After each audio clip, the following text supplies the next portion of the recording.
What am I watching? What the hell am I watching? Whoa, I've never heard of that. Whoa. Basically, your raggedy Chris Colleen chose to give us the whitest, Love is Blind, anti-DEI cast of all time during Black History, Black Women's Month. VBS, I just turned the water on. Big old flex, shit you never saw before. These niggas chasing me like waterfalls. Keeping on my truck, look like brains. What's up, guys? It's your sister, Jessie Woo. Welcome back to my channel. If you're new here, make sure that you subscribe.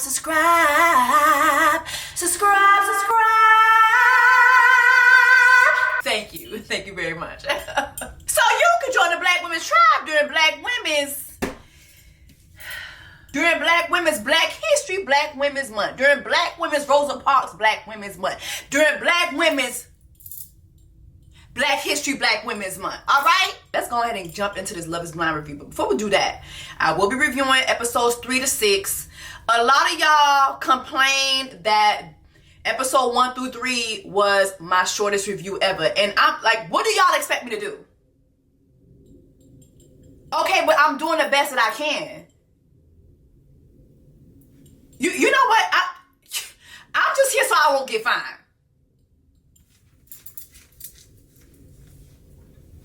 Listen, this is a boring ass season. I always give y'all at least an hour and a half worth of a review, okay? So that should tell you what I'm working with, all right? Okay? So I'm gonna do my best to give y'all more. Dang. Y'all just is so, y'all just, damn. Like, am I ever enough for y'all? Now, let me give y'all some Love is Blind tea before we hop into these episodes. Chris Colleen with his raggedy ass had this to say about this season's lack of DEI initiatives. Let's take a look. He was recently interviewed by People magazine, and this is what he had to say. Love is Blind creator says the show cast itself as he addresses criticism over the lack of diversity amongst season 8 participants. He says this, well, the show cast itself, Colleen explained. We put people in the pods and try to have a very diverse group of people in lots of different ways at the start. And then the people who get engaged are the people who get engaged. The people who fall in love are the people who fall in love. He continues, if you're sort of trying to tick a box, there were lots of people who were in the group coming into the pods who ultimately just didn't find their person and who we didn't choose to follow. That's not what Chelsea said. You know, Kwame's wife said that y'all got a whole casting group of people, you know, who do all this casting and do all this questionnaire. That's what Chelsea had said, okay? Before I ripped her apart. Now, mind you, this is supposedly Chelsea's casting work, all right? So it looks like, number one, Chris Colleen's raggedy ass is trying to protect Chelsea. But number two, sir, this makes no sense because every season there are cast members who get married and we didn't see their journey. So it has nothing to do with the casting. Basically, your raggedy ass, Chris Colleen, chose to give us the whitest, Love is Blind, anti-DEI cast of all time during Black History, Black Women's Month. Very racist if you ask me. Let's go ahead and get into these episodes. All right, y'all, episode 4. Baby, I could not deny a pumpernickel brown bread from Cheesecake Factory if my life depended on it, okay? And y'all know how I feel about the miso salmon down to the Cheesecake Factory.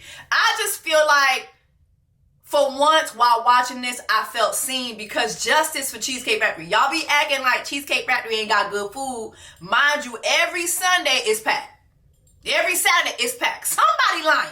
We have Ben and Sarah in the pods. Oh my God, my heart just dropped. I care about you and love you, and I think... Oh my God. Did I just say what I thought I said? And Ben drops this bomb on Sarah. So not only did he not really beat the anti-LGBTQ allegations, but Ben didn't vote in the last election? That is so annoying. You want to talk about white privilege?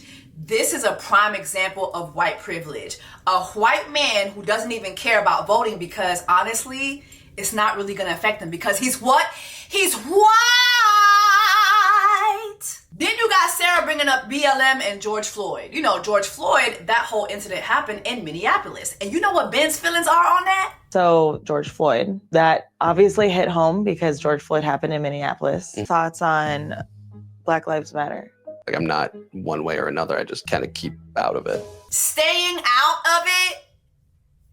Sarah, girl, this is time to make your exit. He's not the one, sister, okay? Sister Soldier, he ain't the one. I don't think that's right at all. Yeah. You know, like our voice really does matter. Yeah. I've just kind of been staying out of it. I don't like those answers. Now, I ain't gonna hold you. Sarah being willing to drop him during Black History, Black Women's Month, it's giving very tea. Sarah is very tea. However, the fact that she's still sitting on that couch, see, 0 bars. Now I gotta give you 0 bars because you're not putting action behind your beliefs, Sarah girl. Madison and Mason. Hello. Hi. Mason tells Madison that he is committed to her. Honestly, want to trust my feelings and my gut, and you are the person that I'm thinking about. I feel like that very elusive. Let me be more clear then. I am committed to you. Now, mind you, he's kind of in a love triangle between Madison and Meg. So you have Meg who comes in next, right? This is off the heels of him saying that he'd be a little confused. So she wants to know where she stands. So now they're boyfriend and girlfriend. Boom. But this also means that she's going to have to break up with Mason. Now, I kind of feel like Madison is a little conniving here because remember, every time Meg would come out of the pods with Mason, she would always announce it.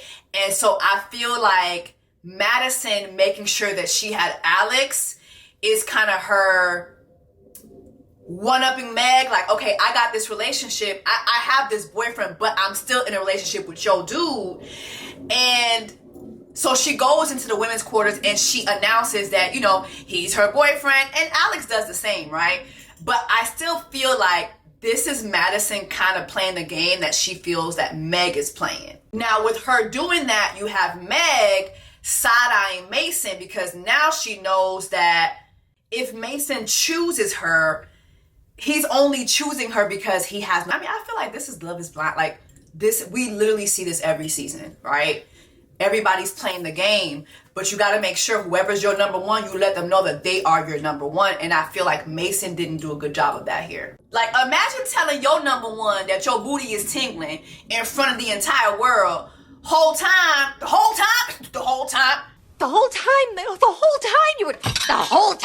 you don't even know if you're his number one. Mind you, your booty tingling. I'm just saying. Brittany, and it's just giving... No, I feel like this one lit. Is it me or Brittany gives that because of her strict religious upbringing, in her mind, she has been conditioned to believe marriage is for men. Meanwhile, I'm sorry, my sister enjoys coochie. Like, the way she was talking about being with women, her face lit up. Like, it's giving highlight women's. I am delivered. I don't like men no more. I said I like women. Women. I like women's. I said I like women. Women. My sister love women's. So this might be her kind of coming out without trying to come out. What do y'all think? Either way, I think Brittany is a gorgeous woman.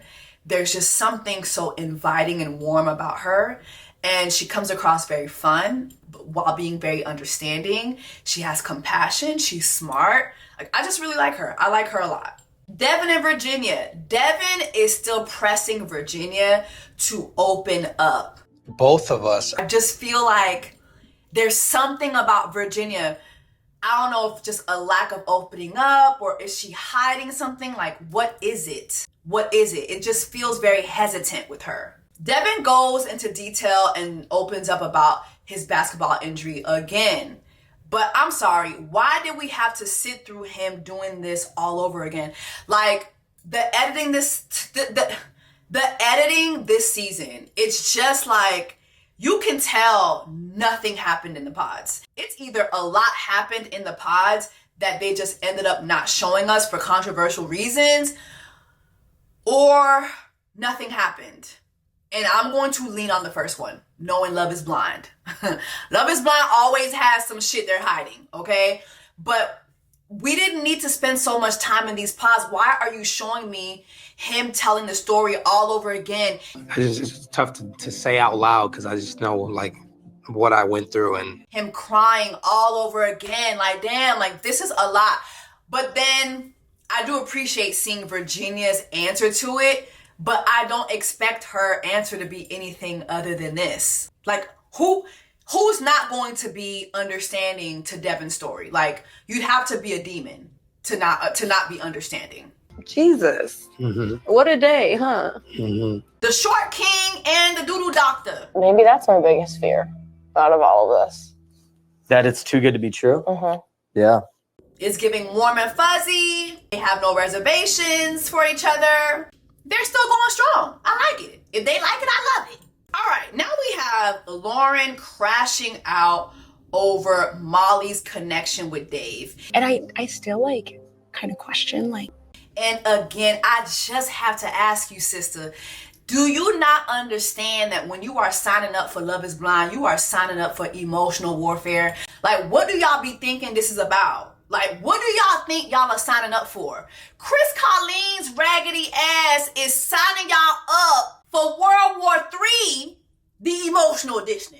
Then she gonna talk about the Lulu. I need to know, like, who's being more Delulu here, me or her? Yeah. Like, girl, can black people have anything? Like, this season is so anti-DEI, but I'm hearing so much African-American verbiage during Black History, Black Women's Month. Like, what's going on? The Lulu. Like, what is happening here? Molly and Dave link up. Honestly, like you. Molly is excited. She goes back into the women's quarters and, baby, she lets everybody know, I'm his number one. We are the same person. I'm his number one. I'm his number one. I'm his number one. Like, girl, to the point where now you got Lauren crashing the fuck out, talking about calling people the Lulu and all this. Like, girl, this is a lot. And you got Molly talking about, you know, I think he's connected with Lauren and I feel so bad. Girl, how you feel bad but you coming in here singing this shit? It's not enough for you to come tell motherfuckers that you are Dave's number one. You in here singing it. Number one, I'm his what? I'm his number one. I'm his number one.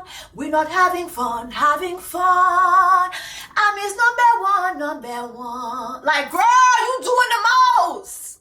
Please, cut that shit out. So now you got Lauren stepping into the pods and she's like, Dave, what's up with you telling Molly that she's your number one? Me and Molly are so similar. Why is Dave like, you?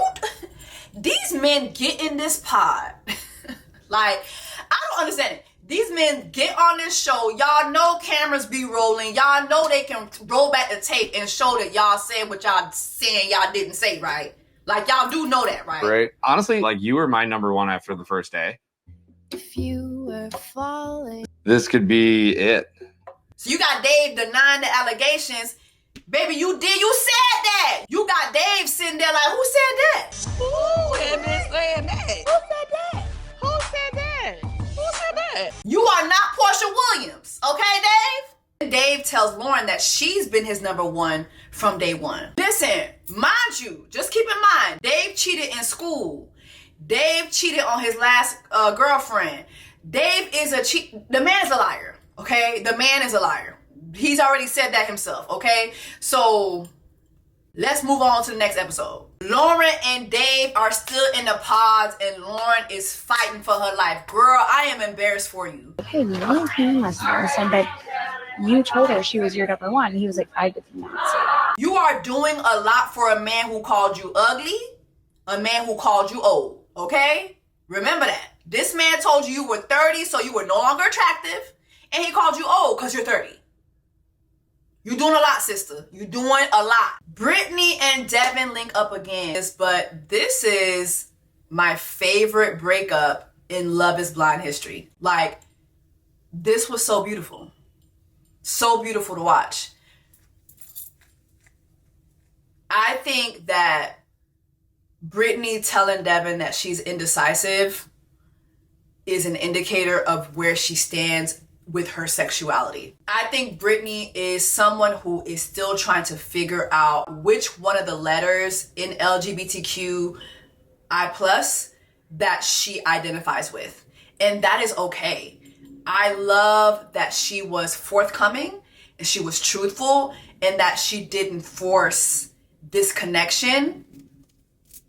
But also, I feel like this is Brittany coming out. I feel like this is her coming out. And honestly, I don't even know this woman, but I'm so proud of her. Like, I am so proud of you. Be you, Brittany. We love you. We wish you well on your journey. But I feel as though if Brittany did not share her feelings for women, I feel like her and Devin would have been the it couple. What do y'all think about that? So, I was wrong. Brittany actually got engaged to another black man on the show. And so, remember when Chris Colleen responded to all of our outrage, our anti-DEI outrage, and how vanilla this cast is during Black History, Black Women's Month, and how the people of color that they did have, we basically did not see their story. This is a prime example of that. Chris Colleen's raggedy ass chose to position Brittany's story in a way that, to me as a viewer, positions her as someone who is struggling with her sexuality. Like, am I the only person who sees it that way? Please drop that in the comments. Let me know your thoughts on that, because I'm actually quite disgusted. And I'm sorry, I'm actually editing this while I'm on a flight. I'm traveling, so this is why you're getting your review late. But y'all, this man really used her story and positioned it to where we just really focus on her basically telling Devin, I like women's. I am delivered. I don't like men's no more. Instead of showing us that this girl was actually in a love triangle. She was in a whole love triangle, which is why she told Devin she was indecisive. It had nothing to do with her sexuality. To me, there's something very creepy. This is creepy. There's something very creepy about her story being positioned that way. Let's use this. Let's give her the. It's just weird, like positioning her that way instead of telling us the truth. I'm creeped out by this. Sarah and Ben are back in the pods. Yes. Okay, girl. Because what happened to standing on your values? He did not beat the allegations at all. This man did not even vote. So what are we doing? We finna get married to somebody who doesn't even care about voting? Okay. Us getting the second engagement of this season in episode 5 is nasty work. Honestly, this is the worst season of Love is Blind. I'm sorry. Episode 5, the second engagement, be for real. Be for real. Dave and his fake tears are crying about choosing between Lauren and Molly. And I'm starting to feel like, oh man, I'm gonna get the main thing for me is like running from my own feelings. It's like I feel like it actually might work. And then that actually caused a lot of other issues for me outside of just here, like with my sister and stuff. Then you have Dave bringing up his sister. In a previous episode, he did say how his sister doesn't think that anybody's good enough for him. And to be honest, between Dave's sister and Dave, I don't see anybody measuring up to him or his sister. And as a matter of fact, if your sister has so many strict thoughts, go be with your sister, sir. Like, you white, you from Minneapolis. It's given, be with my sister. Oh my God. It's given that. Go be with your sister. Like, go be with your sister. So now you have Dave and Molly in the pods. He starts crying with no tears. And basically, do you need to think about it, or like what's your See, that's what I'm trying to say. I'm not trying to make a super emotional decision. it sounds like he's trying to end things with her, but not really, but is. I do have, like, me and Lauren, I feel It's just Lauren right there, like, please, please, please, please, be for real. I can't tell who's more Delulu. Like, Yeah. yeah, I know. Like, And again, you got Lauren talking about, I'm just trying to figure out who was the Lulu. Like, girl, can black people have anything during Black Women's Black History, Black Women's Month? To be fair, the Lulu person here is you, Lauren. Again, this man done called you ugly and old. Okay? So I do not see things ending well for you. Anyway, Dave and Lauren are in the pods again, and they make the decision that they want to be together, and he brings up his sister again. part of what's freaking me out too is my sister. I don't want her to freak out. And I'm sorry, like, to me, this is weird. I'm gonna say it again. Go be in blind love with your sister. Why are you here?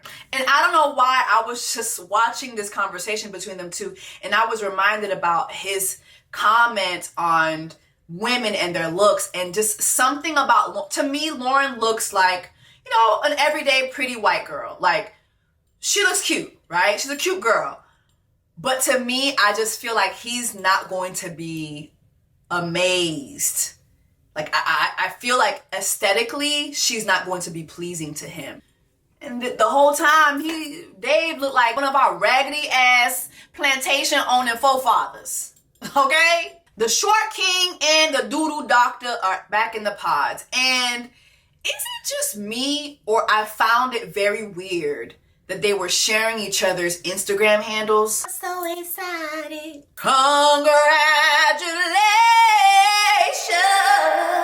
It couldn't be me. Good luck to you, Lauren. Madison and Mason meet in the pods for breakfast, and baby, Mason didn't even get a chance to bite into his pancake. I just think that maybe this is not our story. I was able to get there faster with someone else. Could you imagine having a stack of pancakes and lo and behold, you being broken up with before you could even take a bite? Like, what is going on? She basically lays it out for him that she wants to break up with him, but then he justifies her breaking up with him by saying this. So when he told her that he was committed to her, he didn't mean it. I don't mean it. Ooh, I'm sorry, I can't. Lord, I can't be. Then she kind of goes in on him saying, listen, boo, I realized that you was playing a game between Meg and I, and guess what? I'm just gonna beat you at your game. Meg and I did talk. I think you kind of just tried to keep two good things going at once, and I don't know, might have lost both of them. I mean, this wasn't me, or this was just a little too much? This was just a little too much. So now we gonna see what happens with Mason and Meg. So now you got Meg and Mason in the pods. And the first thing he says is he regrets telling Madison that he was committed to her. I validated Madison. When I did, it just did not feel right. And he's like, nah, you was always my number one. And she's like, not yesterday. Clocked his ass. Clocked. Episode 6. Now we're on episode 6, and we are still in the pods with Meg and Mason. And basically, he admits that he had a deeper connection with Madison. So Madison was his number. Choose herself. And I'm not going to be able to get past that. I really do hope you understand. Love is loving myself. And she does this because she just feels like she still cannot figure out if honestly she was this man's number one. I feel her on that. What do y'all think? I feel her on that. It's just, for me, it's like, what do y'all think the makeup of this show is, right? Like, this is bound to happen. But also, I do feel like Meg and Mason give me that they definitely had a better connection. I don't know why he was so drawn to Madison. When I look at his conversations with Meg, like y'all was down there talking about aliens coming to hunt y'all. Like y'all was down there talking about hunching aliens, having superpowers to change the weather. Like, that's a once in a lifetime connection, Mason. So I'm maybe out of the pods they'll find each other and they'll be able to reconnect. The short king and the doo-doo doctor are back in the pods. Do y'all really think he finds her beautiful? I smell bullshit. It's gonna be fun. We get to like go home and like I know. Do this at home. I know. Their moment was so cute. I almost found myself rooting for raggedy ass Thomas Jefferson, but then I was reminded that this man was very disrespectful to her and other women in the pods. I'm just really worried. I don't think this is going to end well for Lauren, but also, Lauren's sister, whatever you receive with Dave, you deserve it. You deserve it because that man really told you who he was from the beginning, okay? He's one of the very few men who's come on the show and showed his ass up front. So whatever you get, sister, is what you deserve. Point blank, period. Now, I'm going to watch it. I'm going to review it. I'm going to enjoy it. Thanks for the entertainment during Black Women's Black History Black Women's Month. But I'm just letting you know, you deserve it. You deserve it. You was doing way too much windmilling for a man who called you ugly back in the pods. Devin and Virginia are in the pods. Devin proposes. She accepts. Boom, engagement. What do y'all think about Devin and Virginia? I've told y'all my reservations. Drop down in the comments and let me know your thoughts. I don't know, y'all. I'm just gonna hold my breath with this one. Alex and Madison are in the pods, and you have Madison letting Alex know that she broke things off with Mason. I kind of love the drama. The way he handled it was weird. No, this is crazy. Wait a minute. You mean to tell me that Madison broke things off with Mason? Meg broke things off with Mason because Madison breaking off things with Mason is the only reason why Mason was going to pursue Meg, only for Alex to break up with Madison?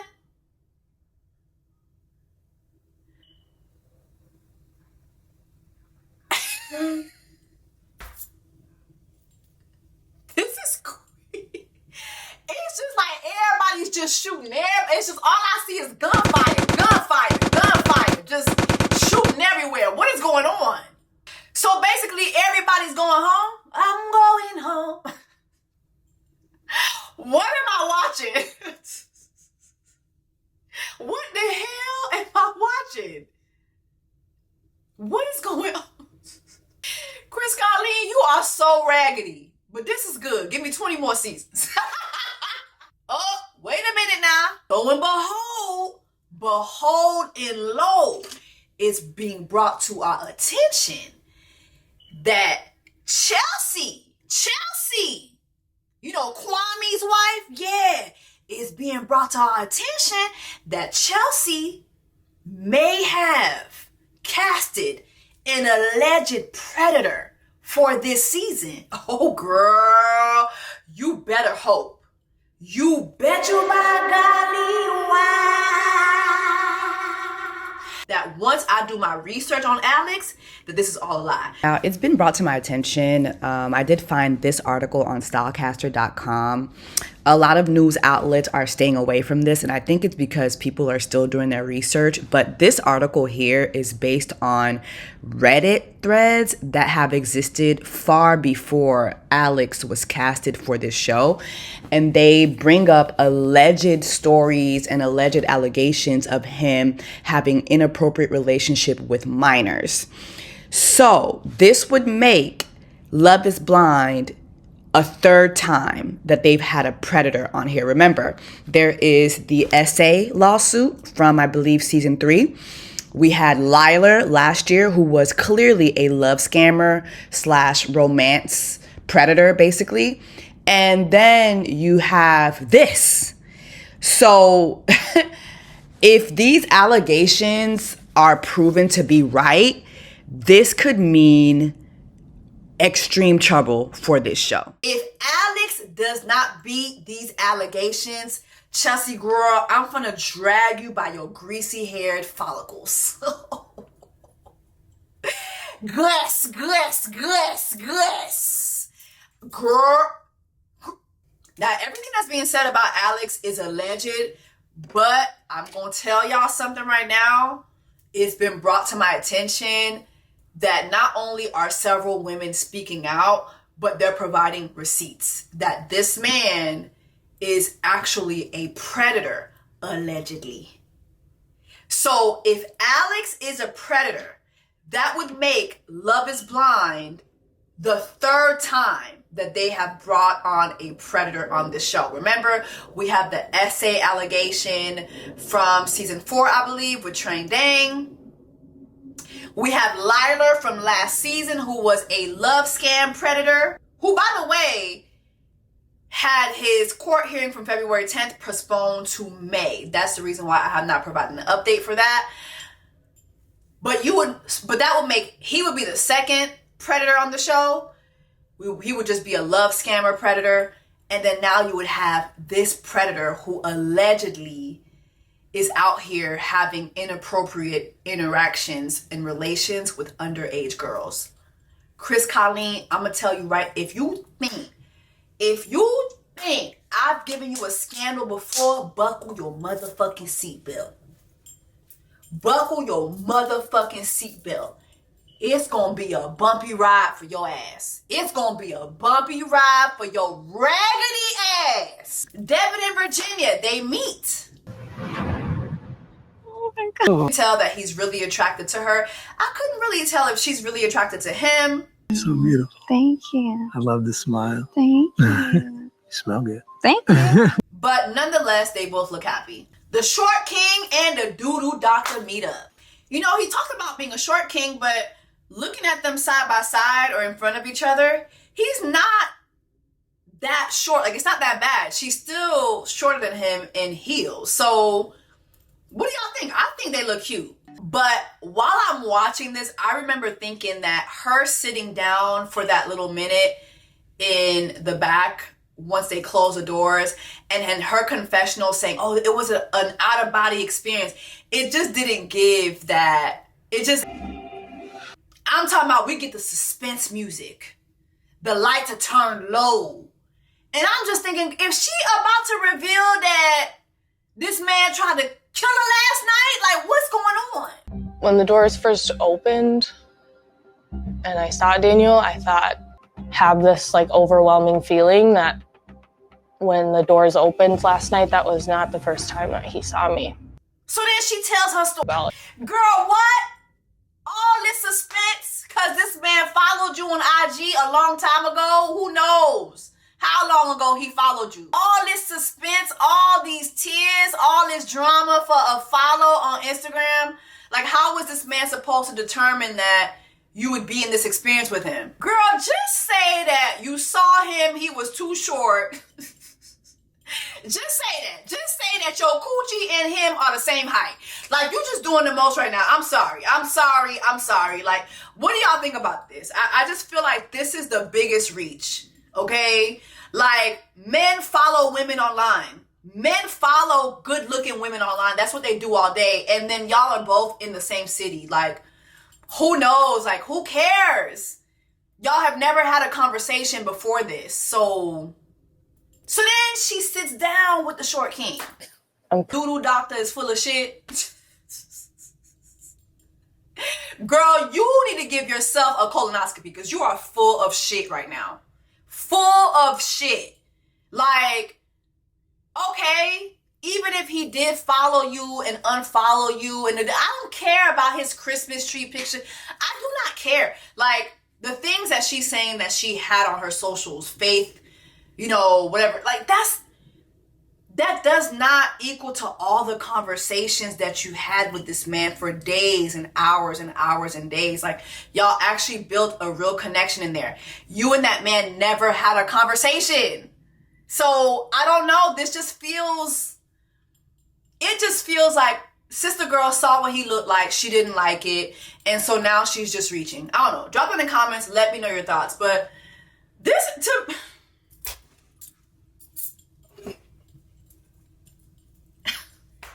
not the doo-doo doctor being full of doo-doo. Girl, go on somewhere. Just like, girl, I cannot. And you know what? The fact that Daniel actually sat there and entertained your conversation. If I was him, I would have been like, you know what? Don't worry about it. Don't worry about it. Don't worry. It's never that deep. It's never that fucking deep. It's never that deep. Don't worry about it. I'm good. I would have told you I'm good, but I don't know. We're going to see what his response is in the next batch of episodes. Drop that in the comment section. Let me know y'all thoughts on these episodes. It's just, this season is just... VBS, I just turned